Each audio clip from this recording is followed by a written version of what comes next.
All right, let's get into it. Today, we're dissecting one of Jane Austen's most dangerous, most charming, and honestly, one of her most modern characters, the one and only Lady Susan Vernon. She is an absolute master of manipulation, and Austen, brilliantly, gives us a front-row seat to watch her work. Okay, let's dive in. So, if you're picturing a typical Austen heroine, think again. Lady Susan isn't looking for a husband because she has to. Oh no, she is playing a high-stakes game of power and pleasure. And believe me, she is very, very good at it. She's a true anti-heroine, and today we're going to take apart her methods piece by piece. Here's how we're going to break this down. We're going to look at 3 huge red flags that pop up right away in her letters. We'll see how she plays the victim, how she uses people like pawns on a chessboard, and how she has absolutely mastered the art of the psychological takedown. Okay, so the real secret to cracking the Lady Susan code is realizing she's living a double life on paper. To her family, she's this pious, grieving, proper widow. But to her best friend, her partner in crime, Alicia Johnson, she's a completely different person. The whole story is told through letters. It's what you call an epistolary novel. And what that does is it turns us, the readers, into detectives. We get to see her public performance, and then we get to peek behind the curtain and see the unfiltered reality. We can literally put her letters side by side and see exactly how the lies are built. Let's start with her go-to move, the foundational tactic she uses to get in the door and control every situation right from the start. She is an expert at playing the victim. You know, being a widow back then gave a woman a unique, if tragic, kind of freedom. But Lady Susan doesn't see it as a tragedy, not at all. She sees it as a tool.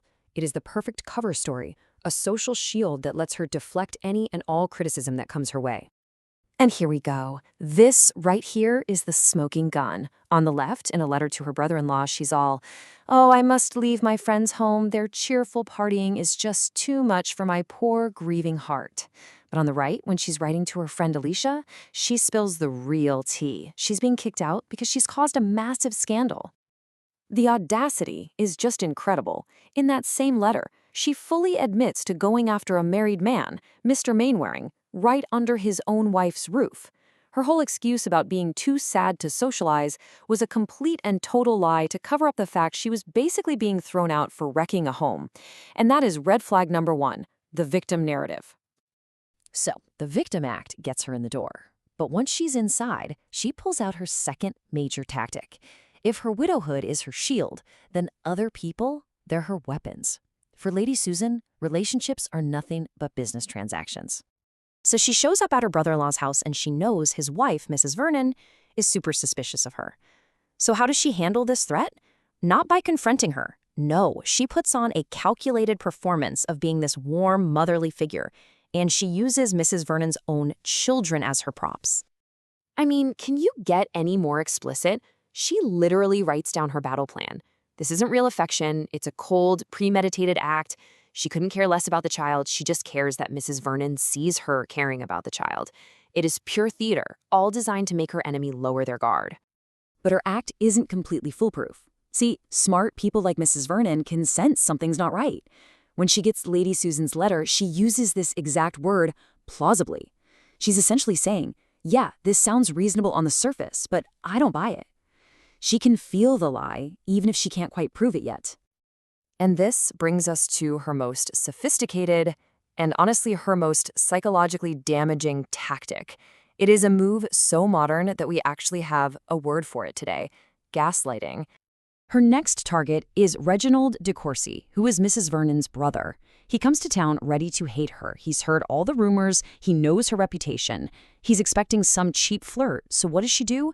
She gives him the complete opposite. She becomes this reserved, dignified, serious intellectual.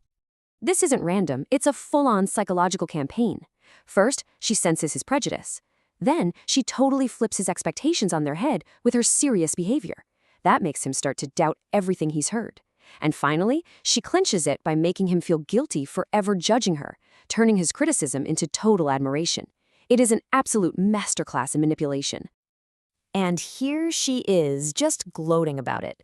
She says she takes exquisite pleasure in subduing an insolent spirit. She didn't win him over with her charm. She conquered him with psychological warfare. She turned his own judgment against him until he became her #1 fan. So when you put all the pieces together, you see this woman who has weaponized everything she has: her social status, her beauty, her intelligence, and even other people. She really is an artist of deception. So the main takeaway here is seeing how these tactics all work together.